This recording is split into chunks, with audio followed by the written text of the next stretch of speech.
హల్లెలూయా, praise lord. ఎలా ఉన్నారు? ప్రభు నామమున మీ అందరికీ వందనాలు. ఈరోజు మన దేవుని యొక్క వాగ్దానం ఏంటిదో చూద్దామా? సామెతల గ్రంథము 8వ అధ్యాయం 21వ వచనం. Proverbs chapter 8 verse 21. Those who love me inherit wealth. I will fill their treasures. నన్ను ప్రేమించు వారిని ఆస్తికర్తలుగా చేయుదును, వారి నిధులను నింపుదును. హల్లెలూయా. చూడండి, ఇక్కడ చూడండి, ఎవరైతే దేవుని ప్రేమిస్తారో వారిని ఆస్తికర్తలుగా చేస్తాడంట, వారి యొక్క నిధులనన్నిటినీ దేవుడు నింపబోతున్నాడంట. అంటే ఇక్కడ స్పష్టంగా ఆయన యొక్క వాగ్దానము మనకి సెలవిస్తున్నాడు. ఏంటిదో తెలుసా?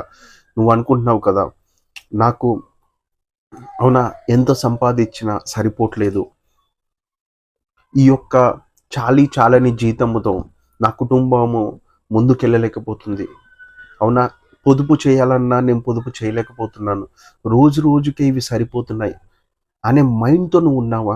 అయితే దేవుడు చెప్తున్నాడు ఏంటిదో తెలుసా? నీ చాలని జీతం కాదు, నన్ను ప్రేమించు, నిన్ను ఆస్తికర్తలుగా చేయబోతున్నాను.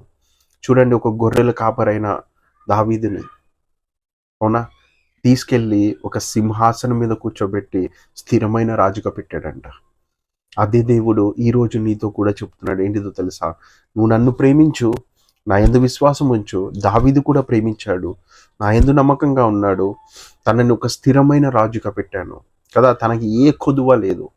అలానే దేవుడు చెప్తున్నాడు, నన్ను ప్రేమించు, నిన్ను ఆస్తికర్తలుగా చేసి నీ నిధులన్నిటిని నేను నింపుతాను.